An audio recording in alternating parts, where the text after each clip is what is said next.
Hello, my lovelies. I'm Jenny O, the author with no last name, and let's talk about Werewolves Part 2! So, last time in my video series about werewolves, I talked about werewolves in biblical times, Roman times, and through the Dark Ages. As werewolves are, in general, a European construction because that's where the wolves were. Now, I'm not going to talk about Native American tradition in wolves, mostly because I don't feel like I have the authority to do that, and we're just going to not ignore it. So, what happened after the Dark Ages? Okay, so the printing press arrived. So, with the rise of the printing press, also became the rise of the wars of Christianity. Let's just call them that. Protestants versus Catholicism versus different forms of Protestantism, versus different forms of Catholicism. The Jesuits versus the Franciscans, the 7 different popes. And with the rise of the printing press came the written propaganda that we actually have records about. And during this 14th to 17th centuries started the witch trials and the werewolf trials. Okay. This is the first time that werewolfism was associated with witchcraft as we understand it in a modern sense, and with the devil. The idea was, in order to become a werewolf during this time period, you had made a deal with Satan. And he had given you this wolf belt, and you could transform into a wolf, and you were causing things like the destruction of crops and plague, and you were just a hand of Lucifer. So they would do these trials to prove whether or not you were a werewolf. There was also like some accusations of cannibalism. It did happen, so I'm not going to shy away from it. And things, eating your loved ones, being compelled to come back and kill those you love, type of thing. So while witch trials were popular, werewolf trials were not as popular, but they were just as persistent. Like, there was a lot of kind of ways that they said that, here's how you stop being a werewolf. They give them wolves, they didn't give them wolves, but they would take nails and they would put nails into the wolf skin, and they would tell you to, put on the wolf skin, and you would change it back. It was just really barbaric. And the whole thing was, there was this one guy who was really, really into this. He was, out in Eastern Europe somewhere, and he was really, really into werewolf trials. And there's more transcripts from his trials than any of the other trials. So they were accusing this one guy and a group of his friends, I guess, that they were werewolves sent to destroy the crops and, spread disease and blah, blah, blah. And the guy was just, like, not having it. He was like, no, I am a wolf of God. God has sent me to protect the crops. So that was kind of like my favorite thing out of the time period, was if they were going to accuse you of, being a cannibalistic wolf that was given these powers by Satan himself, and you deserve to go to hell for it, you might as well fight back and say that God sent you and God gave you this gift. They're going to be that kind of unreasonable.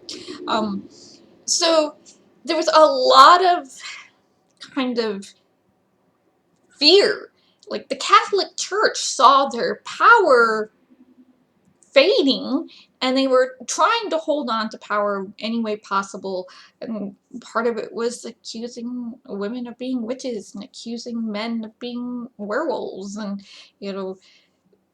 being in league with the devil. There's no better way to do a smear campaign than say, you're, especially a religious one, you're worshiping the devil, you're eating people, you're doing blood magic. They still do it today. Behold, QAnon. So that's kind of what was happening during, the Middle Ages, 14th to 17th century. And then towards the end of the 1600s there into the 1700s, we started having what was called the Age of Reason. And in the Age of Reason, it's science and philosophy and debate, and the whole concept of werewolves fell out of popular culture. Like, you really didn't hear much about werewolves until The Beast of Gavarnan.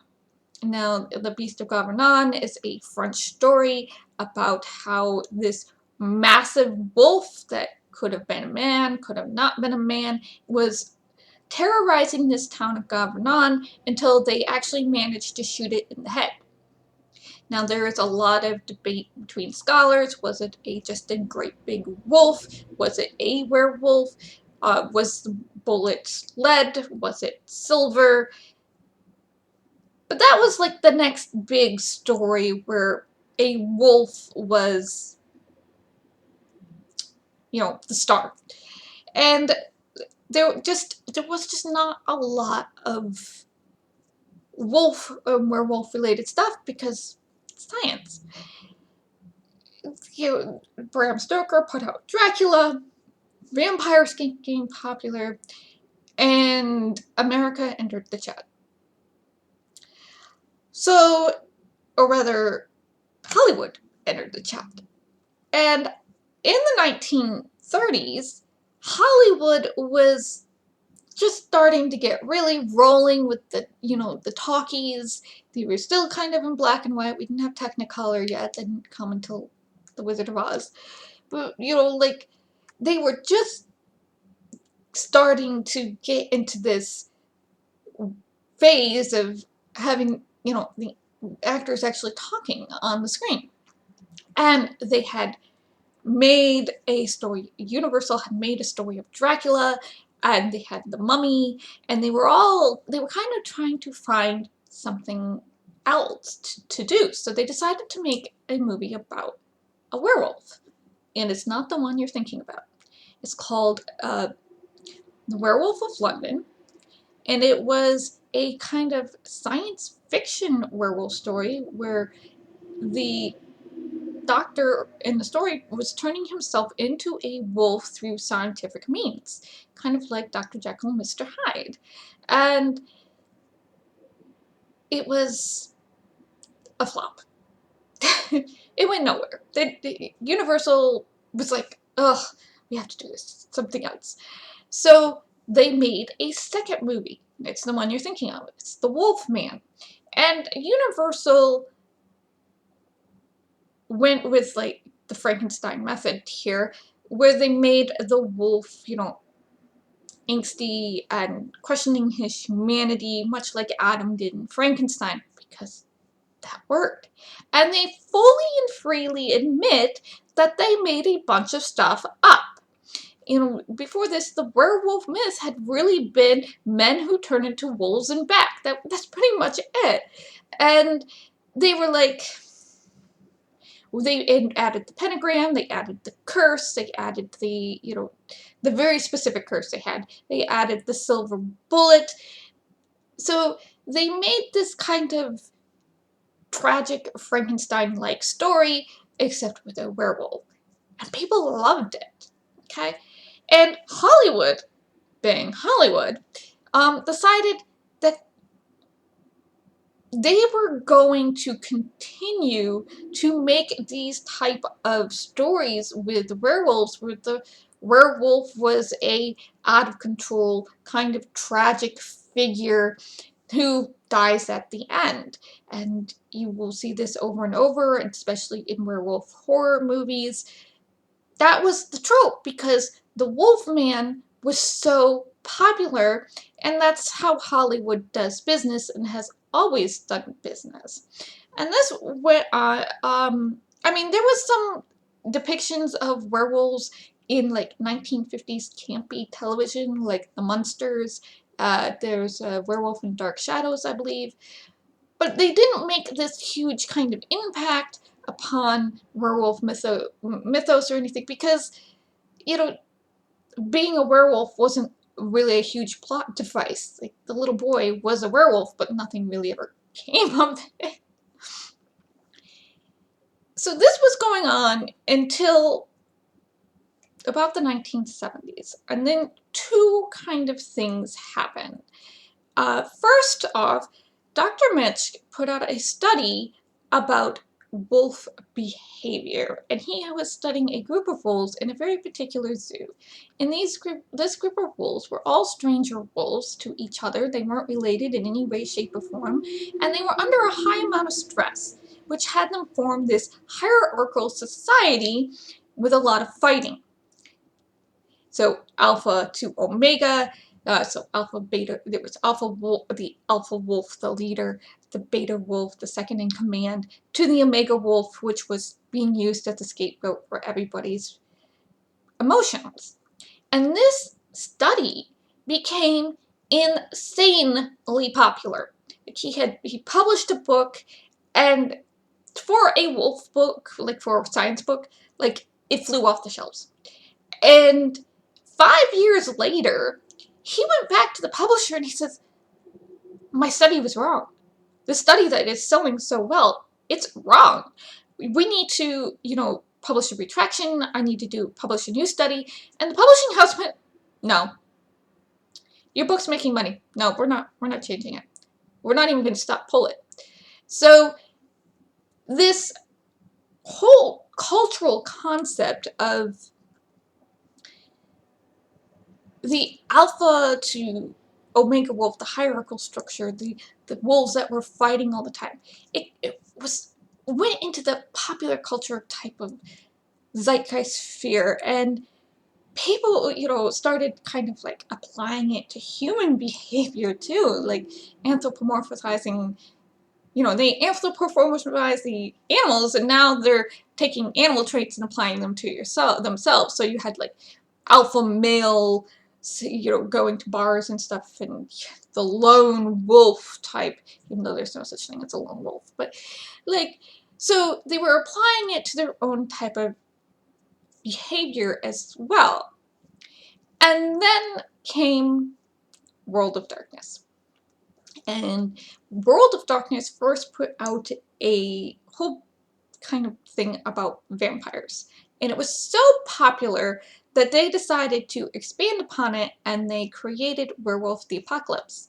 And in Werewolf the Apocalypse, the werewolves had clans. They were in this strict hierarchical structure.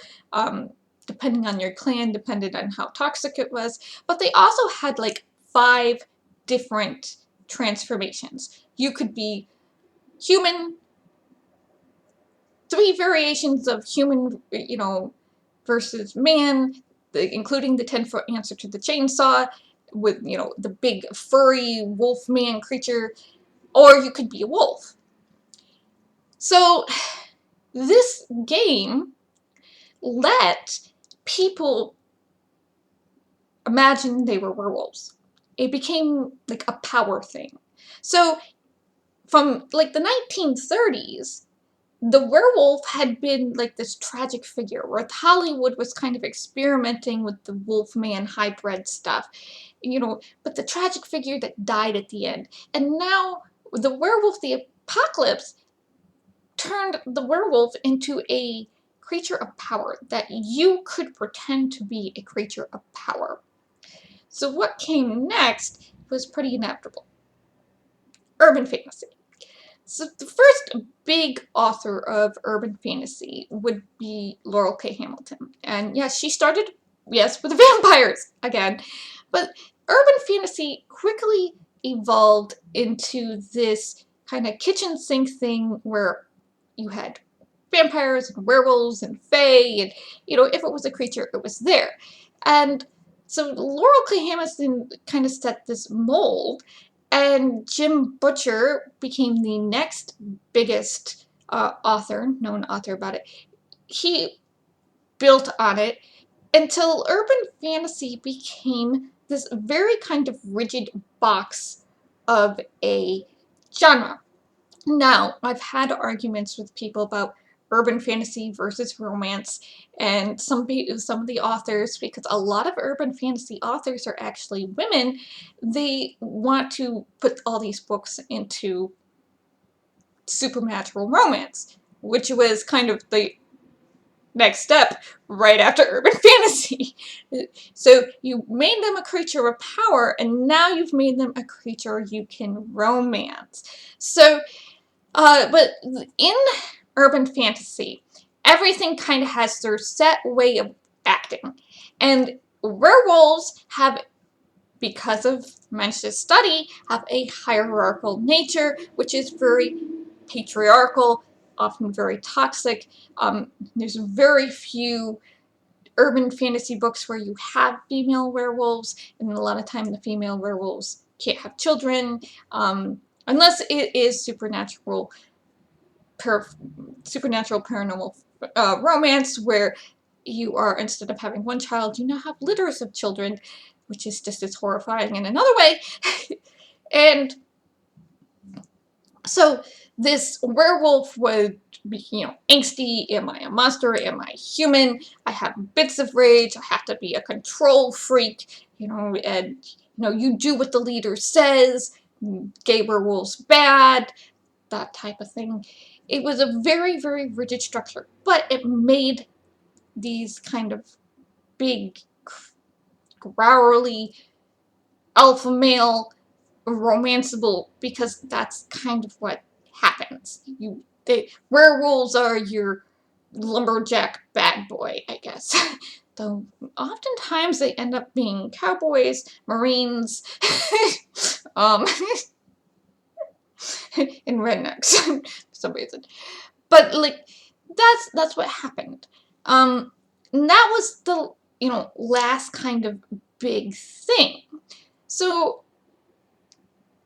urban fantasy was huge for about 10 years. There's upwards of over 20 different urban fantasy series out there, put out by different people, and most of them are urban fantasy.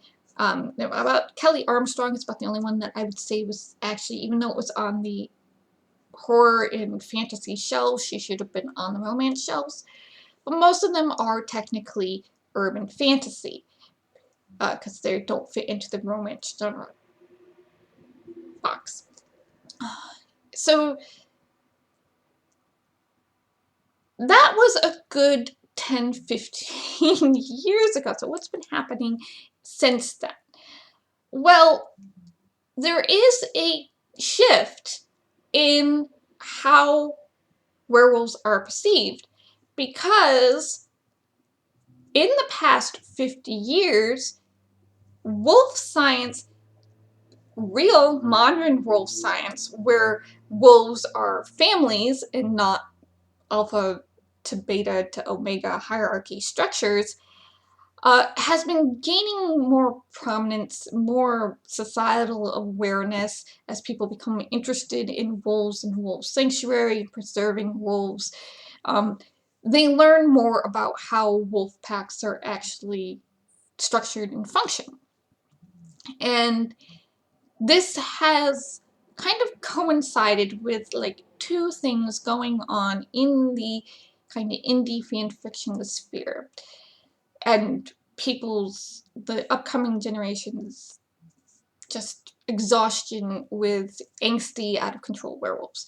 One is the found family trope. People, particularly in fan fiction, in indie fiction, where you see all this stuff before traditional fiction, because you have to prove it sells first, they really love the concept of found family.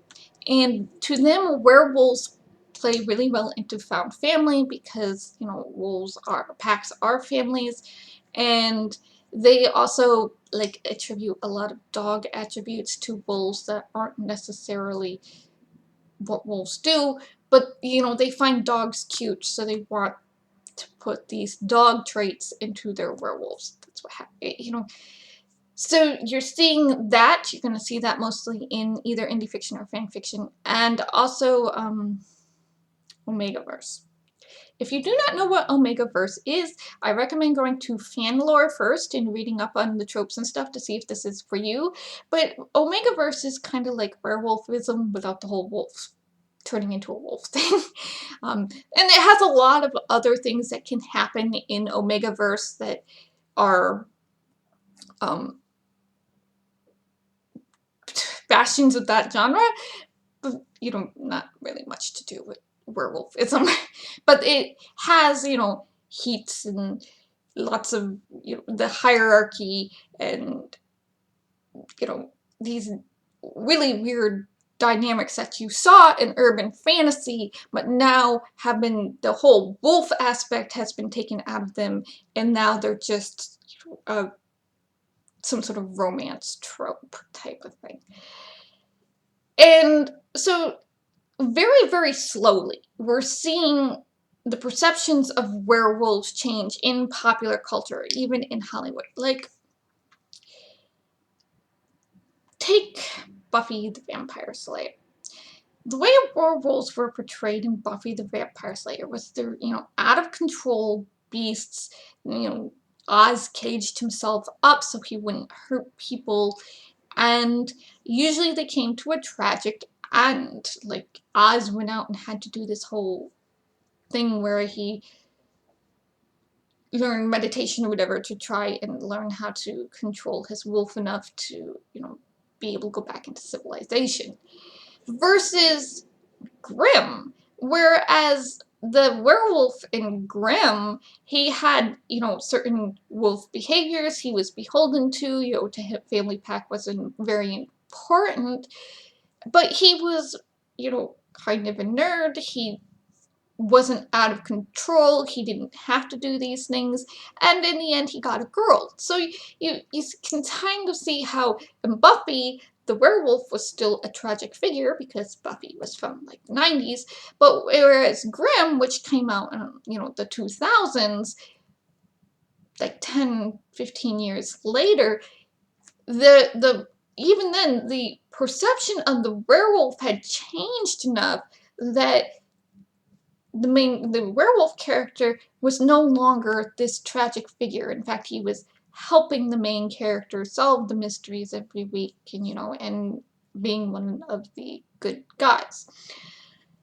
And I just find it very, very interesting that, in the late 90s, internet was barely a thing, okay?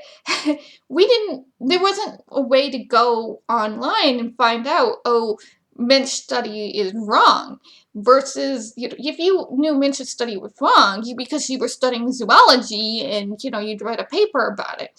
But as, technology became faster and, more reliable, and, we all have one of these in our pockets that we can go and we can Google things up as we're walking down the street.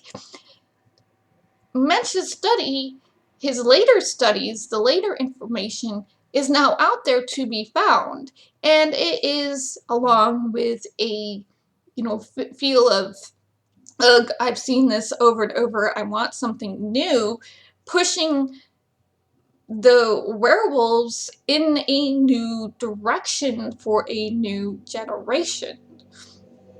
It used to take hundreds of years to kind of change the perception of supernatural creatures. And now, because of technology and just how fast society's going, in the past 100 years alone, we've gone from a tragic figure that dies at the end, questioning their humanity, to a power figure where, they're fighting the worm, they're fighting corruption and evil, and you can be that kind of good guy and have the power of nature behind you, to Now you get to romance this werewolf character. He's a he's a gruff bad boy with a heart of gold, and yes, he's a little controlling and possessive, but he means well, type of thing, to now a werewolf that is more family oriented, you know, quite possibly does not have the anger issues, is not worried about being a monster, wants to have fun. You know, gay werewolves are okay. You know, kids, whether or not you want kids is still a personal choice. So it's kind of fascinating, you know, to see, you know, from the 1970s study, which he was like, I debunked it myself, you know, like 5 years later, that the debunked study, you know, the studies that he did later and the studies that scientists did later to study wolves in the wild and go, oh, this is mom and dad and their kids and they're, you know, they're teaching their kids to hunt and their siblings, or it's permeating into, you know, culture as people research wolves to be like, well, I want something different. What can I do to make a werewolf different? Or you know, I want to do a werewolf detective story. I don't want to have to deal with the out of control stuff and him maybe slaughtering people. If he changes on the full moon, he's in his office under his desk eating some, you know, eating his roast. Your werewolf is hungry. Would you just feed it? And so I find that really, really interesting and intriguing. This is not touching the Loop Guru, which is more of a cryptid than, you know, a supernatural thing. It's not touching, like I said, Native Americans, because I don't feel I have the authority to touch on that. And, you know, but skimmed over the medieval tales, really, so if you're interested in medieval tales, go check them out.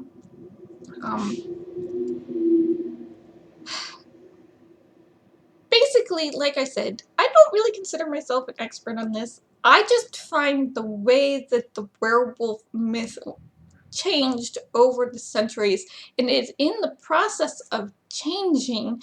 We'll see if traditional publishing ever catches on to, you know, the fact that, you know, we want more found family type stuff.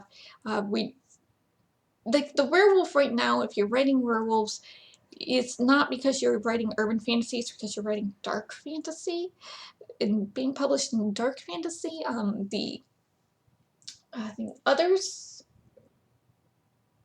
think Anne Bishop is the one I know that's still writing werewolves. So we'll see where traditional publishing eventually goes. Like I said, that one's gonna take a while. If you are interested in werewolves as found family who are not angsty monsters, who don't have anger issues, please check out my werewolf biker novels. If you just like werewolves that, you know, are part of the fantasy setting and, you know, kind of just there, really, please check out my fantasy fairy tale novels. These are sword and sorcery, and the werewolf, the origin of the werewolf is, in this one, is in the Dawn Warrior, and it kind of becomes a plot point in next ones. So if they're interested, they're there on Amazon. You can buy them on Amazon. Just go to my website and click on one of the links to Amazon and it will take you straight there and you can buy them.